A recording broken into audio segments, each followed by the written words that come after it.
हालातों को देखने का आपका नजरिया तय करता है कि आपका भविष्य कैसा होगा। मैं हूं विनी आपके साथ और चलो आज कुछ अच्छा सुनते हैं। एक बड़े पुराने जमाने की बात है। गांव में एक शराबी व्यक्ति रहा करता था जो बहुत बदनाम था। हर कोई जानता था कि ये शराबी है, ठीक तरीके से काम नहीं करता। उसकी पत्नी किसी तरह से काम करके घर चलाती थी और अपने 2 बेटों को पालती थी। बेटे यही सब कुछ देखते हुए बड़े हुए। पहले पत्नी की और फिर उस आदमी की भी मृत्यु हो गई। कुछ सालों बाद सबने देखा कि वो जो 2 बेटे थे उनमें से जो बड़ा बेटा था वो बिल्कुल अपने पिता की तरह एक शराबी और निकम्मा व्यक्ति बन गया जो कुछ भी नहीं करता था, जबकि छोटा बेटा पढ़ लिख कर समाज का एक सम्मानीय व्यक्ति बना। दोनों ही बेटों की शिक्षा के लिए उनकी मां ने बराबर प्रयास किए थे और पिताजी का जो शराबी और गलत रवैया था वो भी दोनों बेटों ने एक तरह से ही देखा था। फिर भी दोनों बेटों में इतना फर्क देखकर हर किसी को बहुत हैरानी होती थी कि ये दोनों सगे भाई हैं, एक ही परिस्थिति में पले बढ़े हैं, फिर इन दोनों में इतना अंतर क्यों। एक बार गांव के कुछ बुद्धिजीवियों ने जो बड़ा भाई था, जो शराबी था, उससे बात की। उससे पूछा कि तुम ऐसा क्यों करते हो, तुम्हारा भी घर परिवार बनाओ, कुछ काम धाम करो, क्यों शराब पीते रहते हो, क्यों अपनी जिंदगी खराब करते हो। उसने कहा मेरी जिंदगी खराब मैंने नहीं करी है, मेरी जिंदगी खराब करने के पीछे एक व्यक्ति है, वो है मेरा पिता।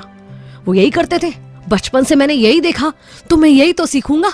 और मैं वही सीख गया और मैं वैसा ही बन गया। लोगों ने कहा भाई ठीक है।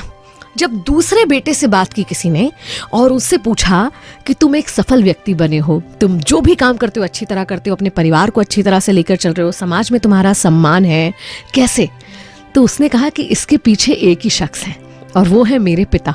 अब लोगों को बड़ी हैरानी हुई कि वही पिता जिसकी वजह से बड़ा बेटा शराबी और निकम्मा बन गया, उसकी वजह से छोटा बेटा इतना अच्छा इंसान कैसे बन सकता है।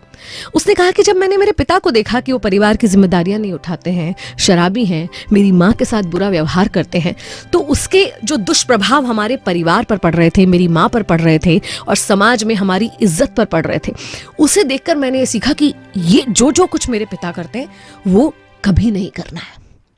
परिस्थितियां एक थी, माहौल एक था, परवरिश एक सी थी, लेकिन सीख लेने का अपना अपना नजरिया होता है। जो सीखना चाहता है, जो जैसा बनना चाहता है, वो उन्हीं चीजों को देखता है और वही सीख लेता है। हम सोचते हैं ना कि एक ही स्कूल की एक ही क्लास में जहाँ सेम टीचर पढ़ा रहा है, एक स्टूडेंट बहुत अच्छा कर जाता है और एक स्टूडेंट होता है जो कुछ नहीं करता, वो शायद दूसरी टीचर को दोष देगा कि मेरे टीचर ने ढंग से पढ़ाया नहीं। तो एक्चुअली सीख लेने वाले पर निर्भर करता है कि वो क्या सीखना चाहता है। आपके आसपास जो भी परिस्थितियां हैं ना, आप चाहें तो उन्हें ब्लेम कर सकते हैं आपके जीवन में जो कुछ भी खराब हो रहा है उसके लिए, और चाहें तो उन्हीं परिस्थितियों को अपॉर्चुनिटी बना सकते हैं अपने जीवन को बेहतर बनाने के लिए। तो चॉइस इज योर्स, आपके हाथ में है चूज करना कि आप परिस्थितियों का कैसा उपयोग करना चाहते हैं। मैं हूं विनी आपके साथ, चलो आज कुछ अच्छा सुनते हैं।